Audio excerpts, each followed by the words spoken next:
Assalamualaikum warahmatullahi wabarakatuh. Perkenalkan, nama saya Nur Saida dari kelas Biologi D.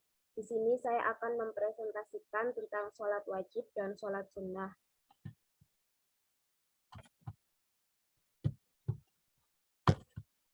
Yang pertama tentang pengertian sholat.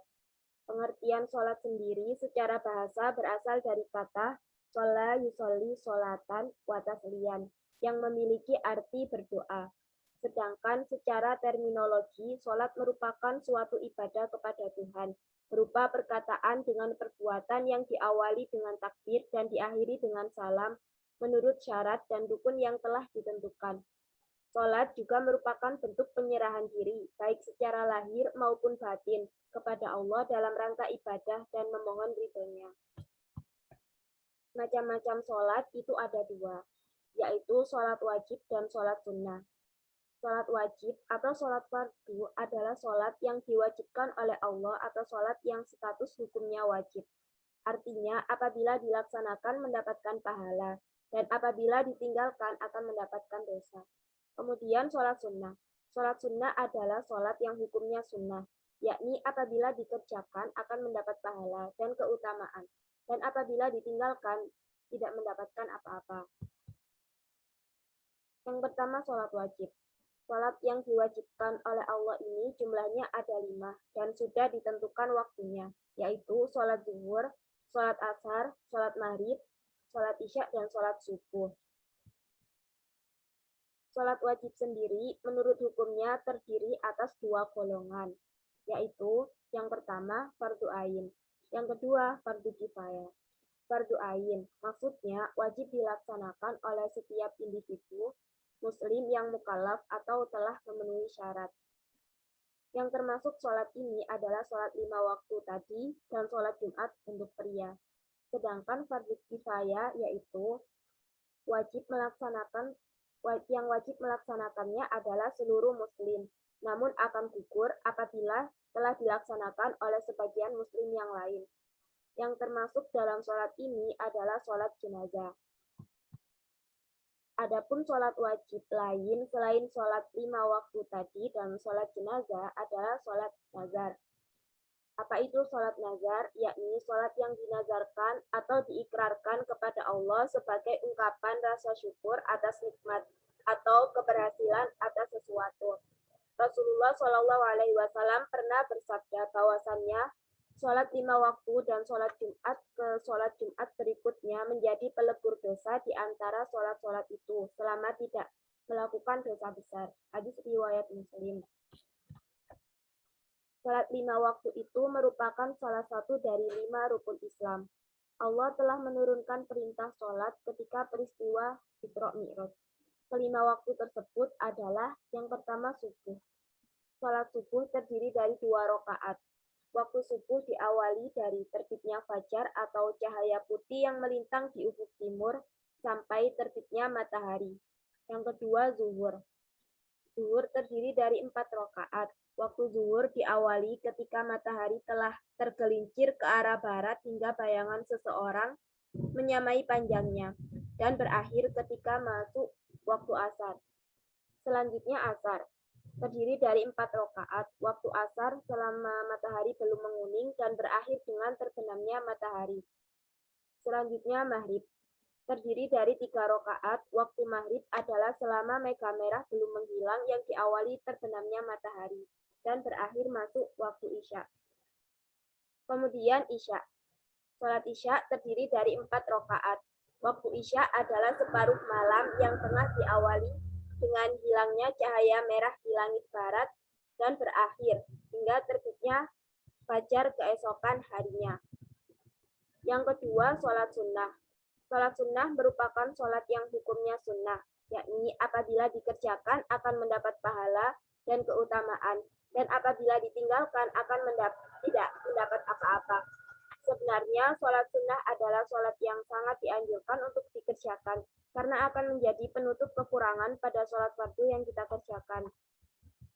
Macam-macam sholat sunnah itu banyak sekali, dan di sini dibagi menjadi 2. Yang pertama yaitu sholat sunnah yang menyertai sholat fardu, atau biasa disebut sholat sunnah rawatib.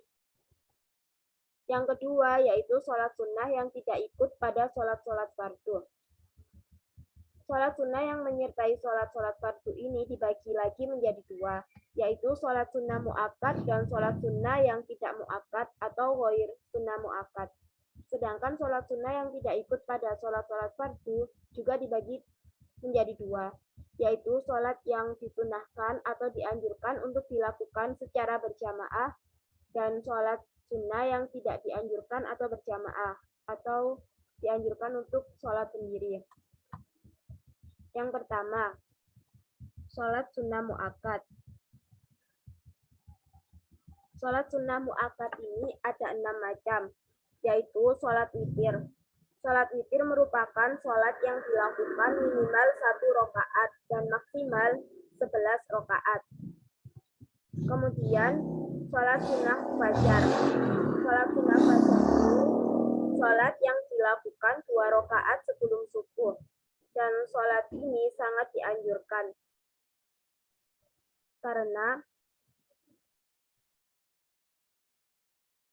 diriwayatkan dari Aisyah radhiyallahu anha, sesungguhnya Nabi Shallallahu alaihi wasallam bersabda, 2 rakaat fajar itu lebih baik daripada dunia dan seisinya. Kemudian yang ketiga yaitu sholat sunnah 2 rakaat sebelum sholat zuhur atau sebelum sholat Jumat. Kemudian yaitu sholat sunnah 2 rakaat sesudah sholat zuhur atau sesudah sholat Jumat. Kemudian sholat sunnah 2 rakaat sesudah sholat maghrib atau ba'diyah maghrib. Kemudian yang keenam yaitu sholat sunnah 2 rakaat sesudah sholat isya atau sholat sunnah ba'diyah isya. Nah, keenam sholat ini sangat termasuk sholat sunnah mu'akkad. Kenapa disebut sholat sunnah mu'akkad? Karena sholat sunnah yang sangat ditekankan atau sangat dianjurkan untuk melaksanakannya. Karena dapat menyempurnakan suatu ibadah wajib dan tingkatannya hampir mendekati ibadah wajib. Kemudian, sholat sunnah yang menyertai sholat fardu yang kedua yaitu sholat sunnah yang tidak mu'akkad atau sholat sunnah ghair sunnah mu'akkad.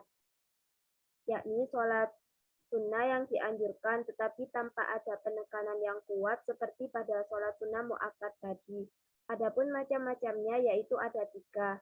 Yang pertama yaitu sholat sunnah 4 rakaat sebelum asar. Yang kedua yaitu sholat sunnah 2 rakaat sebelum maghrib. Dan yang ketiga yaitu sholat sunnah 2 rakaat sebelum sholat isya. Kemudian yang kedua, sholat sunnah yang tidak ikut pada sholat-sholat fardu. Yang pertama, sholat yang disunahkan atau dianjurkan untuk dilakukan secara berjamaah, yaitu sholat hari raya Idul Fitri dan sholat hari raya Idul Adha, sholat gerhana, baik gerhana matahari dan gerhana bulan, sholat istisqa, dan sholat tarawih. Sholat hari raya Idul Fitri dan sholat hari raya Idul Adha. Sholat ini waktunya yaitu antara terbitnya matahari sampai tergelincirnya, dan pada saat hari raya Idul Fitri dan Idul Adha. Cara melakukan sholat ini sama dengan sholat sunnah lainnya, yakni 2 rakaat. Dan setelah membaca doa iftitah dan sebelum membaca surat Al-Fatihah, bertakbir 7 kali pada rakaat pertama dan 5 kali pada rakaat kedua. Sesudah itu, imam menyampaikan 2 khutbah sesudah sholat. Selanjutnya, sholat gerhana matahari dan sholat gerhana bulan. Sholat ini dilaksanakan dengan berkumpul dengan banyak orang atau berjamaah dan dengan mendengarkan khutbah. Tata cara sholat gerhana matahari dan gerhana bulan sama. Minimal dilakukan 2 rakaat biasa. Selesai sholat, imam dianjurkan berkhutbah 2 kali, sama seperti khutbah sholat Jumat. Tetapi 2 khutbah ini tidak diisyaratkan syarat-syarat yang berlaku dalam khutbah Jumat. Kemudian yaitu sholat istisqa. Sholat istisqa yaitu sholat yang dilakukan untuk memohon kepada Allah supaya diturunkan hujan karena sangat dibutuhkan, seperti karena adanya kekeringan. Kemudian boleh mengulangi setiap sholat istisqa lebih dari 1 kali sampai turun hujan. Menurut sunnahnya, sholat ini dilaksanakan di tanah lapang 2 rakaat takbir 7 kali pada rakaat pertama dan 5 kali pada rakaat kedua. Setelah selesai sholat, imam biasanya berkhutbah 2 kali, sama halnya dengan 2 khutbah sholat Idul Fitri dan sholat Idul Adha. Tetapi pada khutbah pertama, imam mulai beristighfar sebanyak 9 kali dan kedua sebanyak 7 kali. Selanjutnya yaitu sholat tarawih. Sholat tarawih ini ada 20 rakaat jumlahnya dengan 10 kali salam pada setiap malam bulan Ramadan. Waktu sholat tarawih adalah mulai dari sholat isya hingga terbit fajar shodiq sama seperti sholat witir dan dilakukan pada saat bulan Ramadan. Sholat ini disunahkan secara berjamaah dan biasanya dilakukan sholat witir sesudah melakukan sholat tarawih. Kemudian yang kedua, yaitu sholat yang tidak dianjurkan berjamaah. Ada banyak sekali, atau sholat yang disarankan untuk dilakukan secara sendiri-sendiri atau individu. Apa saja? Yaitu ada 13. Yang pertama, sholat duha. Selanjutnya, sholat al-awabin, sholat tahiyatul masjid, sholat 2 rakaat wudhu, sholat tasbih, sholat 2 rakaat ihram, sholat 2 rakaat tawaf, sholat istikharah, sholat hajat, sholat sunnah ketika akan bepergian, sholat sunnah ketika baru datang dari bepergian, sholat tatawwu, dan sholat tahajud. Yang pertama, sholat duha. Sholat duha itu hukumnya sunnah muakkad atau sangat ditekankan tadi. Waktunya mulai dari matahari naik ke langit kurang lebih sebilah tombak pada waktu zawal. Dilakukan sebanyak 2 rakaat, namun mendekati sempurna adalah 4 rakaat, dan yang paling utama adalah 8 rakaat. Dan seseorang salam setiap 2 rakaat. Kemudian selanjutnya yaitu sholat al-awabin. Makna sholat ini yaitu orang-orang yang kembali kepada Allah. Nama lain untuk sholat ini adalah sholat ghaflah atau artinya lalai. Sholat ini dilakukan minimal 2 rakaat, biasanya 6 rakaat dan maksimal 20 rakaat. Kemudian sholat tahiyatul masjid, yakni sholat ketika ada di masjid. Sholat tahiyatul masjid sudah lewat atau terlambat apabila sudah terlanjur duduk, baik disengaja ataupun tidak disengaja, kecuali jika lupa dalam keadaan waktu yang sebentar, maka boleh melakukan sholat tahiyatul masjid. Selanjutnya sholat 2 rakaat wudhu, yakni sholat untuk memperbarui wudhu. Sunnah hukumnya melakukan sholat sebanyak 2 rakaat, baik sesudah mandi, tayamum, ataupun wudhu. Kemudian yaitu sholat tasbih. Sholat tasbih yaitu sholat 4 rakaat dengan bertasbih sebanyak 3 kali. Tujuannya yaitu untuk menghapus dosa, baik disengaja ataupun tidak disengaja. Tata cara sholat ini yaitu sholat 4 rakaat. Setelah membaca surat pendek, membaca tasbih sebanyak 15 kali. Lalu ruku dan membaca tasbih lagi 10 kali. Lalu mengangkat kepala dari ruku dan membacanya sebanyak 10 kali. Lalu sujud dan membacanya juga sebanyak 10 kali. Lalu duduk di antara 2 sujud dan membacanya sebanyak 10 kali. Lalu sujud lagi dan membacanya 10 kali. Kemudian mengangkat kepala dan membacanya lagi 10 kali. Jadi setiap rakaat sholatnya membaca 75 kali. Dan lakukan itu pada 4 rakaat. Maksud dari bertasbih sebanyak 3 kali di sini adalah mengucapkan subhanallah walhamdulillah wala ilaha illallah wallahu akbar sebanyak 3 kali. Kemudian sholat 2 rakaat ihram, yaitu sholat yang dilakukan oleh seseorang sebelum haji atau umroh sebanyak 2 rakaat. Kemudian sholat 2 rakaat tawaf, yaitu sholat sunnah sesudah tawaf sebanyak 2 rakaat. Kemudian sholat istikharah. Sholat istikharah yaitu sholat sunnah 2 rakaat dengan niat meminta pilihan terbaik. Ada yang mengatakan boleh mengulanginya sampai 7 kali. Jika belum melihat kejelasan, hendaklah dia tetap menjalani urusan tersebut. Maka kemudian dia akan diberi kemudahan dengan tanda-tanda kebaikan dalam urusannya. Selanjutnya sholat hajat, yaitu sholat sunnah 2 rakaat apabila mempunyai permintaan atau keperluan kepada Allah. Kemudian sholat sunnah 2 rakaat di rumah ketika akan bepergian, dan sholat sunnah 2 rakaat ketika baru datang dari bepergian. Selanjutnya yaitu sholat tatawwu. Maksudnya yaitu sholat sunnah mutlak yang tidak terikat dengan waktu dan sebab. Jadi sholat sunnah ini tidak ada batasan rakaat dan waktunya. Jadi bisa dilakukan kapan saja. Kemudian sholat tahajud. Nah, sholat tahajud ini merupakan sholat yang paling utama karena merupakan sholat sunnah malam yang lebih utama daripada sholat sunnah siang. Adapun hal-hal yang disunahkan ketika hendak sholat tahajud yaitu yang pertama, tidur siang, yakni istirahat sebelum matahari tergelincir ke arah barat.